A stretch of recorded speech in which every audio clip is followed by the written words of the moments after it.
விட முடியுமா? அப்புறம் நமக்குன்னு என்ன ரெஸ்பெக்ட் இருக்கும்? இது நம்ம அந்த மீனா மிக்ஸி வாங்க வந்தப்போ ஆண்டி அவளை வாங்க விடல. அத உனக்கு ஏது இவ்வளவு பணம்?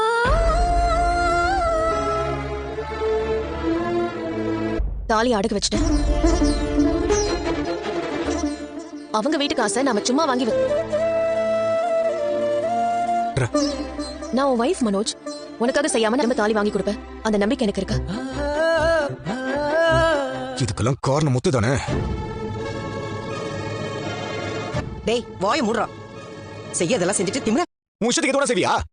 உன்னால இன்னைக்கு நாங்க அவமானப்பட்டு நிக்கிறோம் போது. சும்மா இப்ப ஓவரா பேசிருக்காங்க. யார ஓவரா பேசிக்கிட்டு இருக்குது? நீ தானே. எல்லாம் உன்னாலதான். இந்தமா ரொம்ப வருத்தப்பட்டாங்களாமா? மம்மி எனக்கும் கால் பண்ணி சொன்னாங்க. பாத்தீங்களாங்க சம்மந்தியமாவ மரியாதை கொண்டு வந்தவன் திரும்ப எடுத்துட்டு போக மாட்டேன்னு சொல்லிட்டான்பா. அதனாலதான் அவங்களுக்கு கால் பண்ணி அதை சொல்ல சொன்னேன். டேய் யார் இல்ல நம்ம வீட்டு சம்மந்தி. நம்ம யாரும் கஷ்டப்படக்கூடாது. அப்புறம் எதுக்கு அவங்க வாங்கி அனுப்புனாங்க?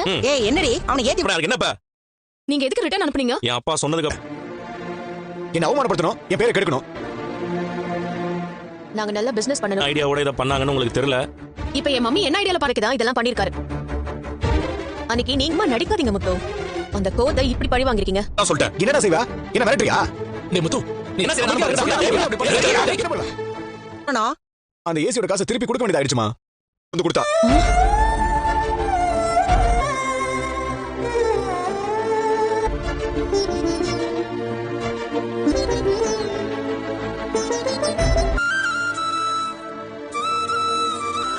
ஐயோ என்னம்மா அது மஞ்ச கயிறை கட்டி. ஐயோ கடவுளே என்னம்மா என்ன நினைப்பாரு? ஏங்க டேய் அவளு ரோகிணி ஒன்னாடா? நம்ம ஃபேமிலிக்காக தானே நான் பண்ணேன். இனிமே நான் அவங்க முகத்துல எப்படி முழிப்பேன்? ஏ நம்ம வீட்டு சம்மதி அவங்கள போய் மரியாதை மன உடைச்சல் தான் வருது. அத்தை அவங்களும் ஒரு வார்த்தை ஏசி அனுப்பிட்டு மாட்டேன் வாங்குற நீ ஓய மூடிட்டேன்னு சொல்லிட்டேன். என்கிட்ட சொல்லிருந்தா நான் பேசிப்பேன். அப்பா என்னப்பா நீ மாட்டுவியா? எப்படி உன் பொண்டாட்டி இப்ப பிரச்சனையே நீ தனியா முடிவெடுத்ததுதான். பா அவங்க வேணும் நல்லாவா இருக்கு இதெல்லாம்? முத்து தப்புதான்டா. குறைஞ்சது எங்கிட்டயாவது நீ சொல்லி இருக்கணும்.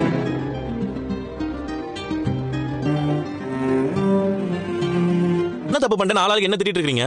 அப்ப நீங்க பண்றது எதுவும் தப்பு இல்லையா? தெரியுமா உனக்கு? ஆமா நல்லா தெரியும். தெரியும் மீனா, நீ ஏன் இப்படி சொல்ற? பின்ன வேற என்னங்க பண்ண போறாங்க? வீட்டுக்கு அனுப்பி வச்சிருக்காங்க. இதெல்லாம் உனக்கு கூட தெரியுதா? உங்களை விட நல்லா அறிவு இருக்கா? எங்களுக்குலாம் இல்லையா? இல்ல நான் அப்படி சொல்ல. பூ கட்டத்தை தவிர வேற எதுவும் தெரியாதுன்னு நினைச்சீங்களா? இல்ல இல்ல இல்ல. எனக்கு நினைச்சதை நீங்க நடத்தி வச்சிட்டீங்க. நீங்க திருப்பி அனுப்புனதெல்லாம் தப்பு இல்ல. பிரச்சனை வந்திருக்காது. இப்ப நீங்களே யாரையும் கேட்காம பண்ணது மத்தவங்களுக்கு சாதகமா வந்தா யோசிக்க விடாம பண்ணுது. அத குறைச்சிக்கிட்டாலே எந்த பிறகு எப்படா நம்ம கால வரலான்னு இருக்காங்க. கரெக்ட் தான். நிறையவே இருக்குது. சரி நவே மாட்டாருல. நான் கூட சம்டைம்ஸ் மீனாக்காக அவர் பேசுற ஸ்டூபிடான என்ன இப்பவும் அண்ணன் மேல தப்பு இல்ல. அவர் நல்லதுதான் செஞ்சாரு. நான் ஏன் மேலதான் தப்புன்னு சொல்லுவேன்.